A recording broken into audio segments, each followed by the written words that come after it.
I hope you know, and we thank all of you guys that are from different parts of the country, but this is Yoruba land, just saying. Right now, one of the things you will have learned about Yoruba people is that you don't joke with Yoruba person's meat, right? It's no joke. When growing up, I remember when I used to go to my aunt will come. My mom will say, oh, should we offer you any drink? She will say something, she will say in Yoruba, so I won't say, but she will say, my mom, she will say, yes, bring drink, and I hope you have meat at home. Right? The ultimate insult you can give a Yoruba person in a party, if you want to know people that like you, is the number and the quality and the size of the piece of meat that they give to you. Yoruba people, am I lying? And some of you that have been here all your life that really will consider yourself a Lagosian, you know it. Oh, okay, you didn't know they were insulting you when they did that. Sorry. All right. Size of meat. So when it comes to Yoruba people and meat, basically, large is good and small is bad. Now, let me give you another thing. How many people play golf here or watch golf? Yeah, exactly, just as I thought. Let me give you a bit of education. Now, the game of golf, right, usually you have the main standard is you have this whole field. It's called a course. And in that course, you have what you call 18 holes, actual holes, right? So your aim is to get the ball into the hole. You start from a place where it's called the tee, and the hole may be very far. Now, the whole aim is, on each of those 18 holes, how quickly can I get the ball into the hole? That is, you want to take as few number of shots as possible. You hit it from the tee, you go there, you hit it again, you go there.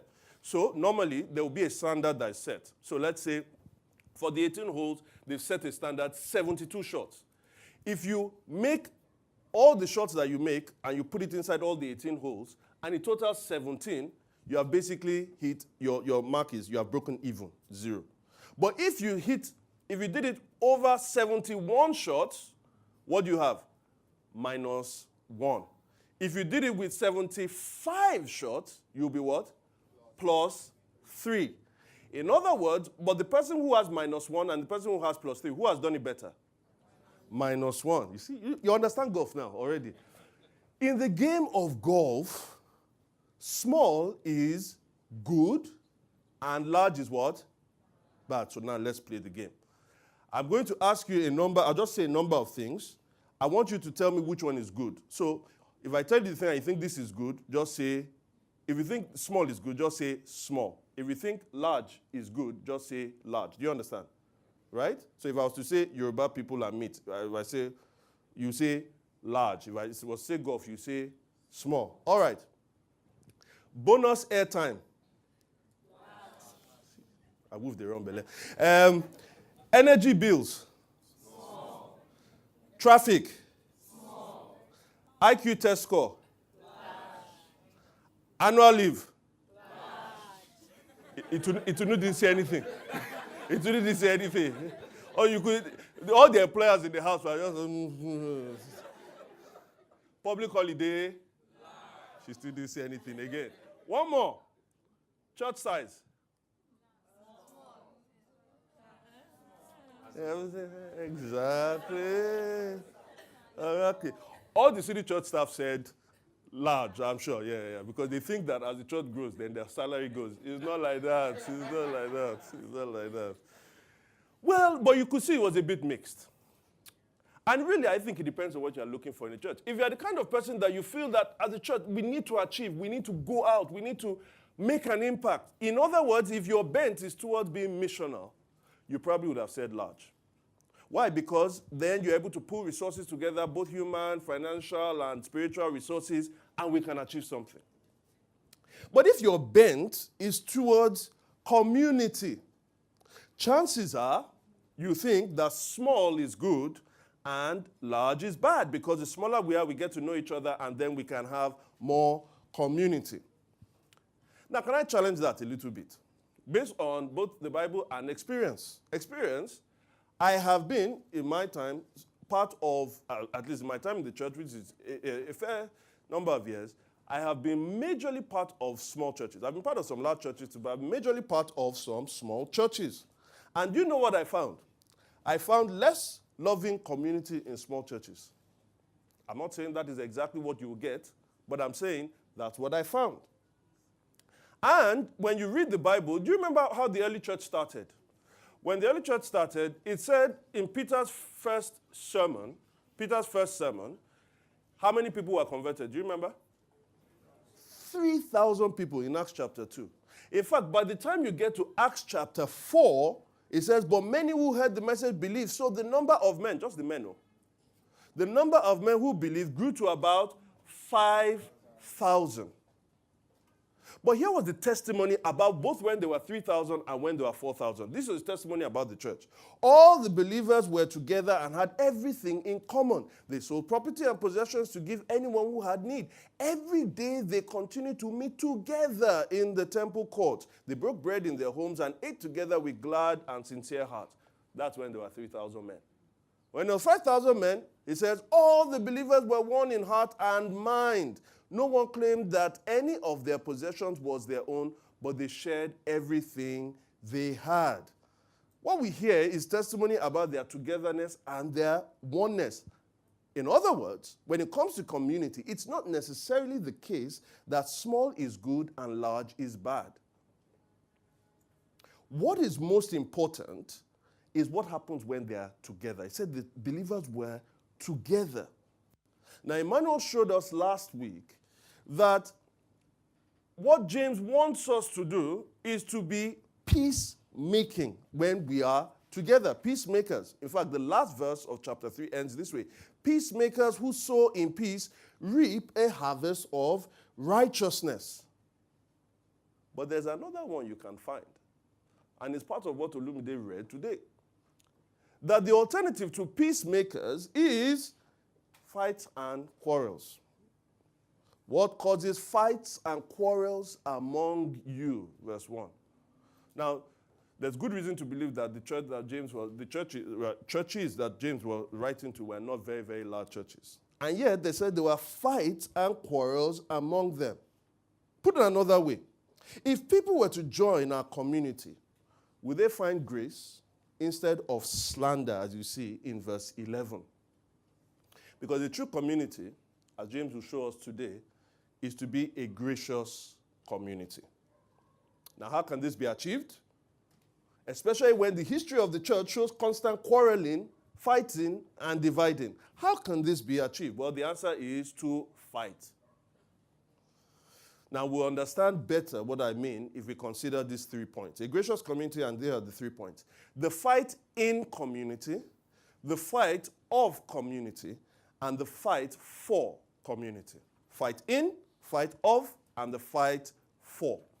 So let us start. First one, the fight in community.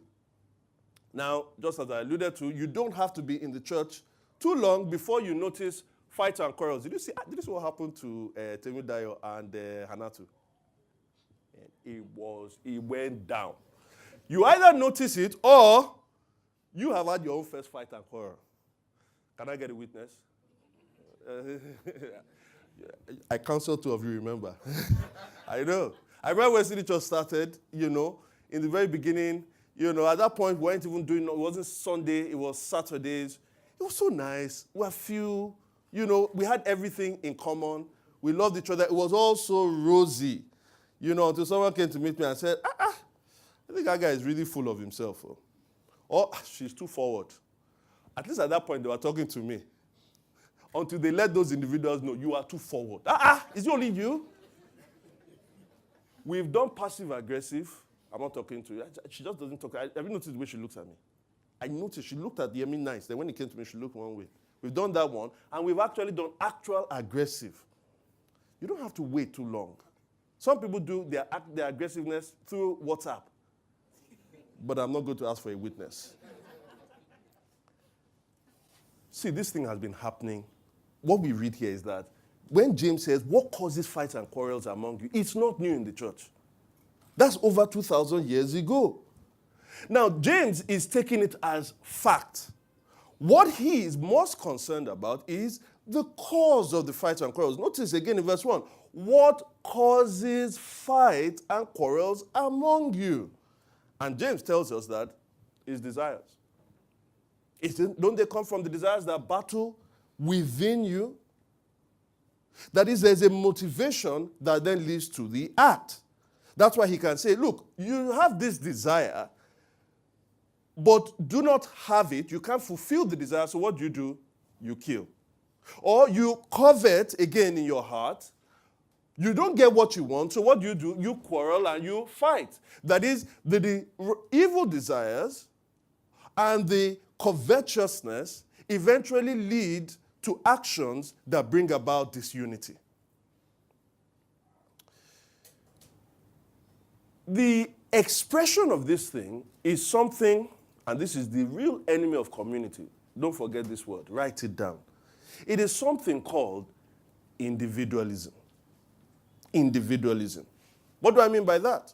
Notice that self-concern is solely at the center of all of these issues. He says, you desire, but you don't have. It's not about what the other person can get. It is you. I didn't have. And then that led to verbal murder. Or you coveted, but you cannot get what you want. And so what happens? In quarreling and fighting. It's even so bad that, okay, you say quarreling and fighting, those ones are bad. We know that the Bible says we shouldn't quarrel and fight. But at least the Bible says we should pray. And anybody that is praying, the person is always doing something that is good. All my enemies, Lord, kill them. Just kill them. No mercy. Because they are your what? Enemies. Or, God, I thank you that you gave me this car this month. I thank you. But your word says, and it was a nice Toyota Camry, but your word says that I am meant to go from one place of glory, what? I should continue to ascend. So Lord, I ask, I pray, I decree and declare. Camry is for March. Mercedes-Benz E-Class is for April. G-Wagon is for September. You see, amen. None of you, you're not taking the declaration. Lord, I thank you. Finally, after 8 years of being refused the visa, they gave me finally. And I'm traveling next year. Amen. And Lord, so next year comes. The land of Oyinbo is sweet, God. Oh, I think it's a problem that I cannot go every single year.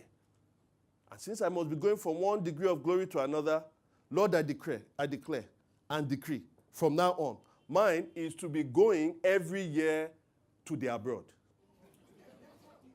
2 years come after you've been going to the abroad.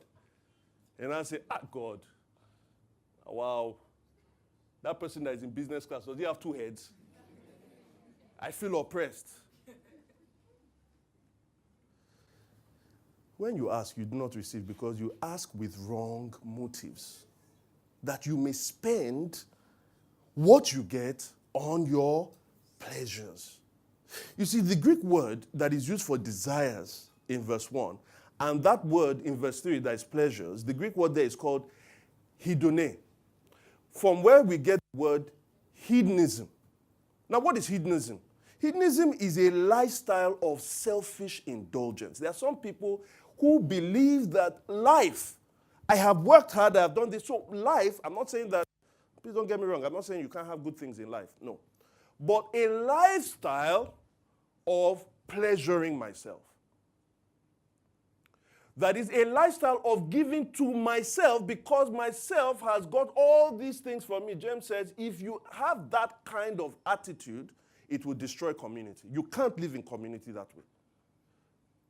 That putting you at the center is going to make you keep quarreling with people because they are not doing the things you want them to do, or it's going to make you keep giving to yourself when there are others that should have needs. And he said there is a problem with that. You as the center destroys community. In fact, that's the reason why there's a contradiction in it. On the one hand, you call them brothers and sisters in verse 11. Brothers and sisters, and yet you are slandering them. Brothers and sisters? Brothers and sisters, and at the same time, you sit in judgment over them. Judgmentalism, not that you can't judge, because there's a place we have to judge. But judgmentalism, you judge them in a way that only God should judge. Anyone who speaks against a brother or sister or judges them speaks against the law and judges it. When you judge the law, you are not keeping it, but sitting in judgment on it. There's only one lawgiver and judge, the one who is able to save and destroy. But you, who are you to judge your neighbor? This tells us in chapter 2, the royal law, the sum of the whole law is to love your neighbor as yourself. This your neighbor is your brother and sister, you call them, but at the same time, what do? You hate them. You judge them. How do you think a community can flourish with this kind of thinking, with you at the center? But James even says, look, this thing is even worse. It's a bigger problem. That is, what it reflects is a bigger problem than you think. You may just think, well, that's the kind of person I am. Of course, I can get better. Of course, but everybody always looks after themselves. But no, James says you have a bigger problem with individualism. Because individualism puts you in opposition with God. Why? Because those who practice it have become friends with the world, and they are adulterous people. When he says they are friends with the world, that means they have embraced a worldly kind of thinking. And individualism basically is a worldly kind of thinking. You at the center is not godly. So he says, you adulterous people. Say, maybe I've never committed adultery in my life now. I've been faithful to my wife, I've been faithful to my husband, so this isn't talking about me. But when he's speaking about adulterous people, he's not talking about whether or not you committed adultery against your spouse. No. Quite often, especially in the Old Testament. Now remember in our BRCs, the last one, we read the book of Hosea. And if you read the book of Hosea, you will really understand this. In fact, let me even, maybe just in James chapter, in James here, he helps us with something. In verse 5, he says, do you think the scripture which says without reason that he jealously longs for the spirit he caused to dwell in us? Now, you have to tie those two things together. You will understand the adultery when you see this quotation here about he jealously longs for the spirit he caused to dwell in us. I remember Oprah 3 years ago said when she stopped believing in the Christian God, when she found out that it was a jealous God. I mean, we serve a jealous God. Is it good to be jealous? Huh? Again, jealousy is a word that actually has a broad range. You can have a positive part of jealousy and a negative part. The negative part of jealousy is what we call envy. Right? You covet someone's thing, and because you can't get it, you start to envy the person. That's negative jealousy. But there's a positive jealousy. Israel were God's own people. He brought them out of Egypt, and he covenanted them to himself. They agreed. They were his treasured possession above the people of the world. And so now they're in a covenant relationship. What allows that relationship to go on? Faithfulness from both people. God had been faithful to them. They had wandered. They had done many things. He had been faithful to them, but they were not always faithful. How were they going to be unfaithful? How was it that this relationship, seen almost like a marriage, is going to be seen to be adulterous? What was their own part? Well, he was to be a God to them, provide for them, give them the sacrifice, the whole temple structure system that keeps them clean. But what were they meant to do? They were not to serve any other gods. So when they started to serve another God, they became adulterers. Hosea 3 verse 1. And the Lord said to me, Go again, love a woman who is loved by another man and is an adulteress, even as the Lord loves his children Israel, though they turn to other gods and love cakes of raisins. Do you see the point? When Israel started serving other gods, they were unfaithful to the covenant, and so they became an adulterous people. And so God is saying here, as James, through the mouth of James, when you put yourself as the center of your life, which then expresses itself in this individualism that causes quarrels and fights, that makes these kinds of preposterous prayers that only puts you at the center, you're an adulterer. There's no other way of putting it. Why does it call you an adulterer? Because you set up another God. Who is the God? The self. When God says, you shall have no other gods before me, you say, well, I don't worship Shango, but what about yourself? He says this kind of way of thinking eventually is bad on its own, but we see the way or it proves itself to be horrible. Why? Because it destroys, it brings fightings and quarrels among the people of God. It sets up another God, and it is the very heart of pride. What is the heart of pride? Self-love and self-concern. And don't get me wrong, we won't find is the Bible espousing self-hatred. But when you have yourself as the center, you have just made yourself a God, and it turns the expression of that, this individualism, brings about the destruction of community, and so that community is not a place for growth, mutual edification, and peace making, but one of fights and quarrels. So if we have that, what do you do? Well, some of us will say this. You see why I don't like this whole community discussion? Do you see why I don't? Eh? This is why. James has said it. You have said it. Look at it. When you start getting close to people, that's when you start fighting with people. So look at my actions when it comes to church is fivefold. Very simple. On Sunday, I come, worship, listen, pray, smile, go. Simple. With that, if everybody did that, would that not be a recipe for peace? No, it would be a recipe for silence, but not peace. Notice James says that those who are peacemakers sow peace. Peace is not something that you don't do peace like you do refrigeration. Refrigeration, you suck out the heat and then there's cold there. Darkness, darkness, how do you get darkness? You turn off the light and then you get darkness. So you don't make darkness, neither do you make the cooling. You just remove something that is there. It's the absence of what isn't there that enables some other thing. That's not. Peace is something you make. Peace is made out of the chaos that could bring about the fighting and quarrel. So when you avoid, you have not made peace, you just brought in silence. You've not created community, you've just created a gathering of individualistic people. Now, don't get me wrong, because some will say, okay, once I see fighting in a place, I just leave. I don't. If these people want to shoot each other and whatever, I'm not going to be part of that because, crossfires, you can be hit. You don't want that. Now, let me say two other problems. First of all, it is true. It is true. Some environments are too toxic to remain in. Now, but assuming that you find a church with good enough, solid biblical foundations, orthodox things that people have always believed, and that church happens to have a number of, let's just call them funny people, right? This is a sermon, so I can't call them what you like to call them. Let's just say funny people. The church has good beliefs. Some of the people are a bit, they like to show themselves too much. If you always avoid, aren't you going against the commandment of God that says we are built to commune. We are not just built to consume. But here's the bigger problem.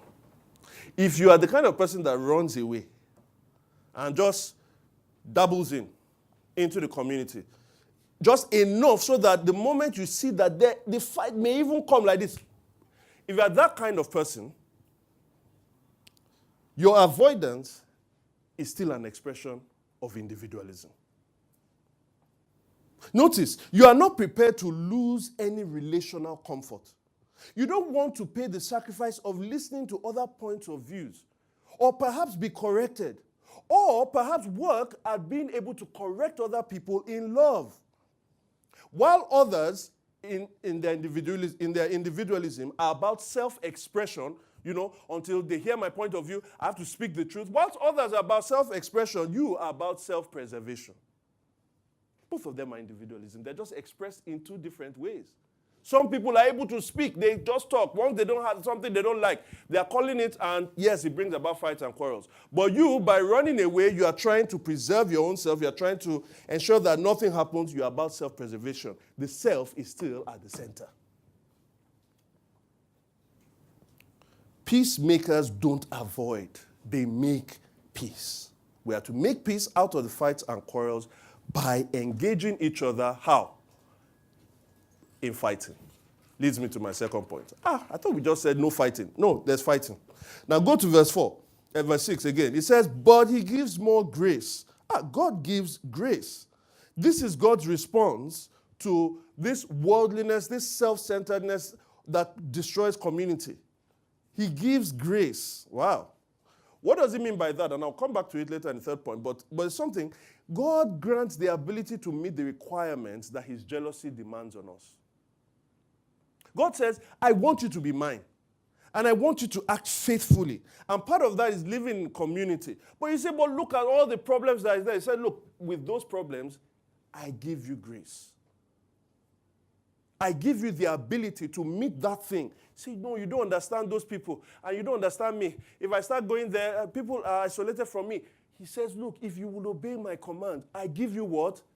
Grace. Whenever we run away or whenever we don't participate in it, we are actually saying we question God's ability to help us to do that which he has commanded us to do. It's a sign of unbelief. Now, if God gives grace, he gives it to certain individuals. Do you know who he gives them to?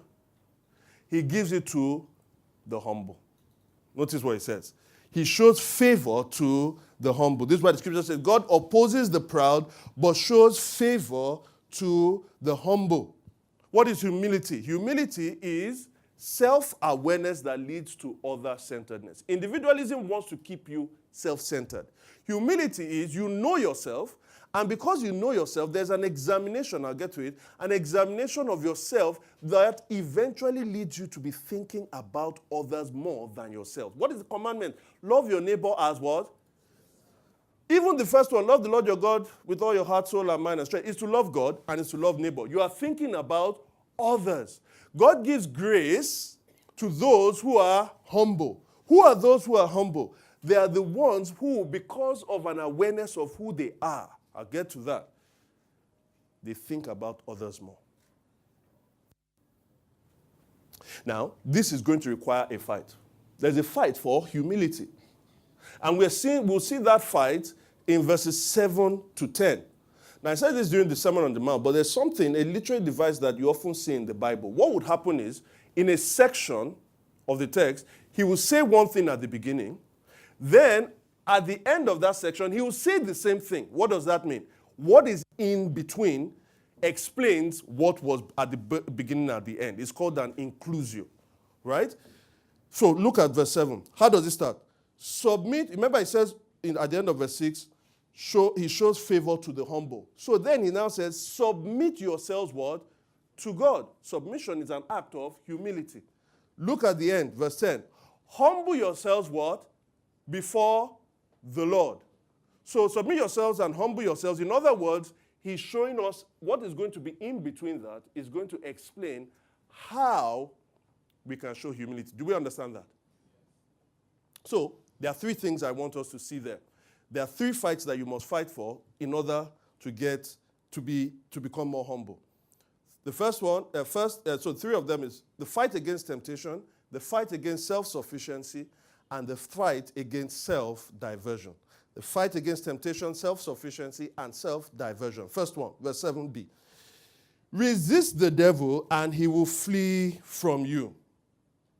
Now, say, okay, devil will resist you. The Lord rebuke you. There are many people, as they are saying it, the devil is so working in their mind, because one sister will come in like, hey, Satan, I rebuke you. The lust that is inside your heart, as you're rebuking, the guy is still working. You're rebuking her, but the thing is working here. It's not by saying, Satan, I resist you. No, that's not how. If you remember in chapter 1 of James, when he was talking about, he says, whenever you are tempted, don't say you are tempted what? By the Lord. You are tempted by something that is inside, but temptation comes from outside and meets what's on the inside. Do you understand? The embodiment of that temptation and evil from the outside, the thing that plants, that whispers into our ears, the embodiment of that thing, the personal embodiment of that thing the leader is the devil, Satan. He is the one that sows these things. He's God's arch enemy. He's the enemy of the church. From beginning to the end, God's Old Testament people and God's New Testament people, he has had one motive, and that is to do what? To destroy them. So whenever you see rumblings in communities, division, in a church of God, the devil has always used two tactics. One, to destruction from outside, persecution and all those things, but he also brings destruction from inside. He is the enemy from the outside that wants to bring this. So that's why we're called to resist him. You know what he wants to do? He will feed our individualism with lies. Some of those lies are, Yobo and Itunu were practicing they were doing rehearsal. And Yobo had a bad day before he came. He had a bad day before he came. There were problems on the way, and somebody annoyed him at home. And so Ibukun sang off key in a certain way, and Yobo kind of snapped a little bit. He snapped a little bit. Wrong for him to snap. But what then happened was Itunu took that snapping, and then she connected it to like 5 other perceivable things that she felt Yobo has done. So for instance, last week, Itunu put her bag on the floor. Yobo was coming. As Yobo was coming, his leg hit the bag. That guy snapped. And then his leg hit the bag. Okay. Then, the other time, in about 3 minutes, I called Yobo. Yobo answered. We quickly discussed something. Then, Femi, the other Femi, Itunu's husband, he was going somewhere and he called Yobo. And Yobo did not answer. There's a pattern here. And then, one more, by mistake. This was clearly by mistake. This was like last year. Itunu had come, Yobo was parking. And because he was very tight in the corner, as Yobo was trying to press reverse to Kine, he mistakenly put the car to drive, not reverse. You know what you put that learned only with. Before, I'm not going to get into clutch and all of those things. This new easy way to drive is very simple. He was meant to put it in reverse, but he went to put it in drive. Itunu was in front of him. So Yobo, in trying to park well, he now went and hit Itunu's car. So when Yobo snapped at Itunu that point, when Yobo snapped at Itunu at that point, she put all of those 3 things together. Say, no, just hold it there. Don't allow it to start. It is not today. You have been doing it. And then Gloria is like, Itunu, no, hold on. No, it's not about that. You can't talk to me like that. That's how you did it for my husband. That's it. Resist what? The devil. Yobo is a careless walker. He doesn't look where he's going. That's why he hit the bag.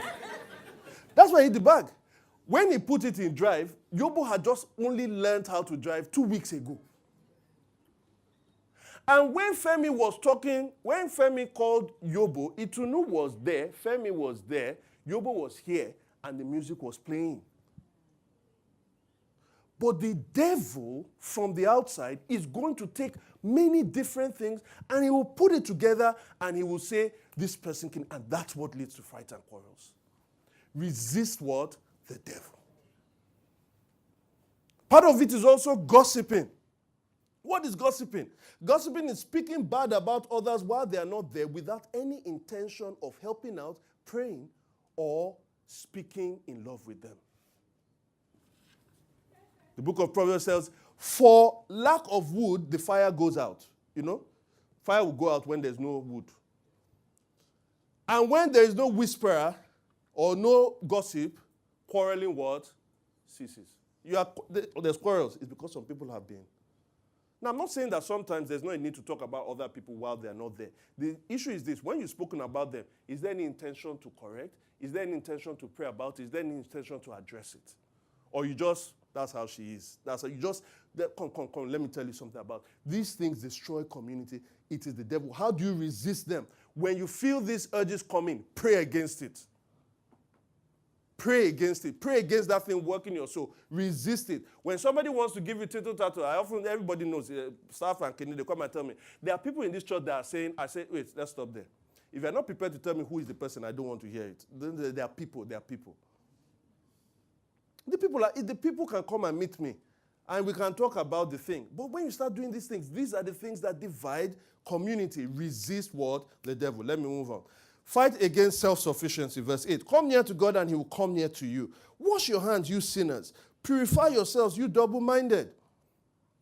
You see, poorly managed success is not good. Some of us here, thank God we have been successful.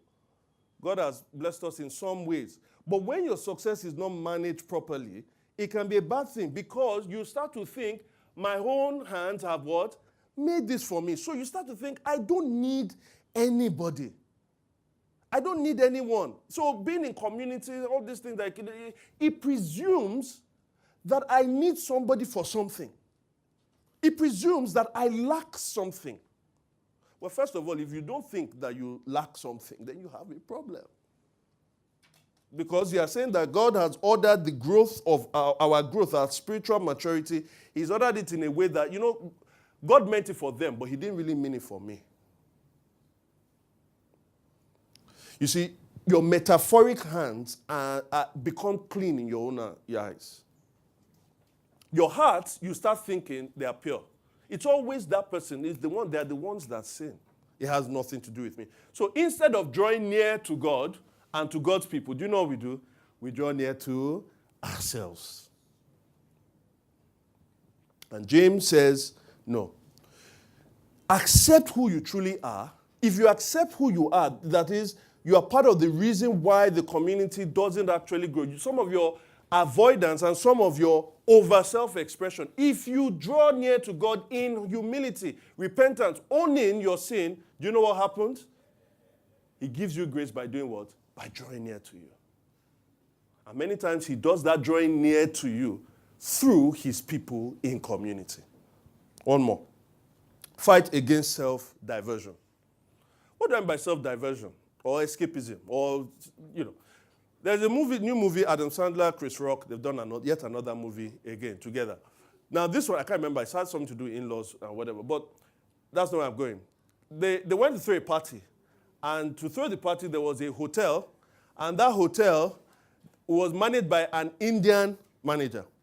Now, forget the Indian manager, we know some of these people. Have you ever met anyone where no matter what they do, no matter what is going on, they're always smiling? Like, what happened? You didn't, I bought this thing, you didn't give me. Don't worry, sir, we'll make sure it's fine. Why are you laughing? Don't worry, it's fine, sir, we'll fix it. So this Indian man, they'll come and say, look, this thing wasn't there. Don't worry, we'll fix it. There's water leaking in my roof. Don't worry, it's fine. So they now come to the stage of the party. At this point now, in the hall, the water is it is pouring. They call the guy, he's still laughing. Then eventually, somehow, by mistake, somebody now set fire on the whole place. So people were running. And they were like, what is happening? And he's like, he's still laughing. And the guy shouts, why are you laughing? And the man starts crying. What does he use the laughter to do? The laughter is a way of him not accepting reality. He diverts the issue that is here before him. He doesn't want to take it seriously. So by laughing, he makes it seem as though it's okay. When we go for comedy shows, sometimes we have deep problems in our marriages, deep problems in our lives. We laugh, but when you laugh and you leave the show, what happens to your problems? They are still there. And so here also, grieve, mourn, wail. Change your laughter to mourning. This is not the time to laugh. Change your joy to gloom. The problem we have to fight, sometimes we are the people, I've met some of us here, I would say, unfortunately. A problem comes. Rather than face the problem, you kick the can down the road. You have disappointed someone. Rather than call that person and say, I've disappointed, this is what's happened, you now don't take the person's calls. You don't want to meet with people. You don't want to face it. Why? Diversion. Because somehow, if I don't think about it, it will go away. And many times also, We don't want to come to terms with who we truly are. Whereas humility is about self-awareness. And when I mean self-awareness, I'm not talking about your strengths. Are you aware about your own weaknesses? Are you aware that often people try to talk to you and you don't listen? Are you aware that you are a perfectionist? And please, if you think perfectionism is a good thing, it's not. You can want to crave excellence, that's one thing. Perfectionism says, the problem with perfectionism is you crave excellence, but you feel that you are excellent in every way. You are not. And people like that become too hard. Have you seen that you are too doctrinaire? You have no patience with people. It took you 2 years to understand a particular thing, but you think that because you are the one explaining it, people should know it in 2 days. Have you come to an awareness of yourself, or you are diverting it with other kinds of thinking? When you do that, believe me, you are still walking in individualism. Whereas Jesus, the brother of James, says, blessed are those who mourn, for they will be comforted. So you see, these are the fight. We have to fight to be humble. It's a fight. You have to resist this thing, resist the devil, but also resist this stuff so that you can receive the grace of God. Final point. And it comes back, I want to go back because the heart of the whole book of James,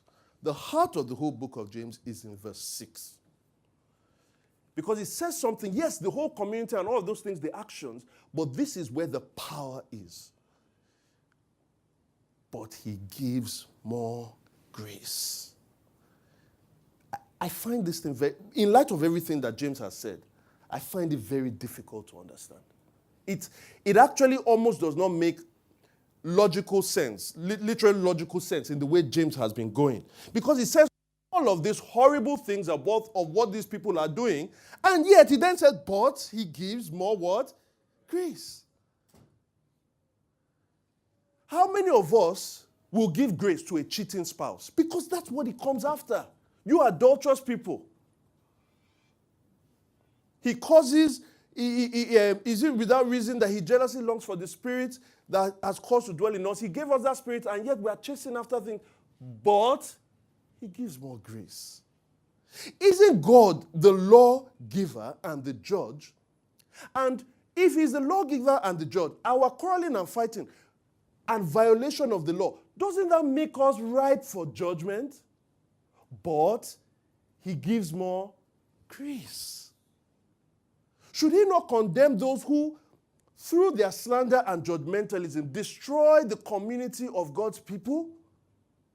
But he gives more what? Grace. He's God a corrupt judge. How should we get grace in place of judgment? It takes another fight. What's the fight? It was the fight between Jesus and the devil. You see, from the very beginning of Jesus' birth, the devil was after him. You know, there was a census, and Herod knew that the Messiah was probably meant to be born. So what did he do? He asked for the slaughtering of all of the firstborn in those places. So Joseph and Mary had to flee to Egypt. And then, much more explicitly, when Jesus was about to start his ministry, after he fasted for 40 days and 40 nights, he went into the wilderness and to be tempted by who? The devil. So he opposed him. Now, after he left him, all the times you see opposition by the Pharisees, the Sadducees, where it says that they tried to kill him, but they couldn't. Who do you think was working behind all of that? The devil. Now, at the temptation of Jesus in the wilderness, he kept responding to the devil with the word of God. It says the devil left him. So Jesus did what? He resisted the devil, didn't he? This same Jesus, we are told that he lived as a humble servant. He was humble. He served his father without any kind of double-mindedness, unlike the people here. This Jesus, unlike people here, had clean hands and he had a what? Pure heart. He had a clean heart, pure heart. He served God with double-mindedness. He was without double-mindedness, and he was humble. And he resisted the devil. So if he resisted the devil is not meant to come back. The devil got him. He eventually got him by shaming him and putting him on a cross. And you think, okay, if the devil got him, at least This God that he humbled himself in serving and doing all of those things. Since if you draw near to God, he will what? Draw near to you. So Jesus was on the cross and said, my God, why have you forsaken me? Did God draw near to him to save him?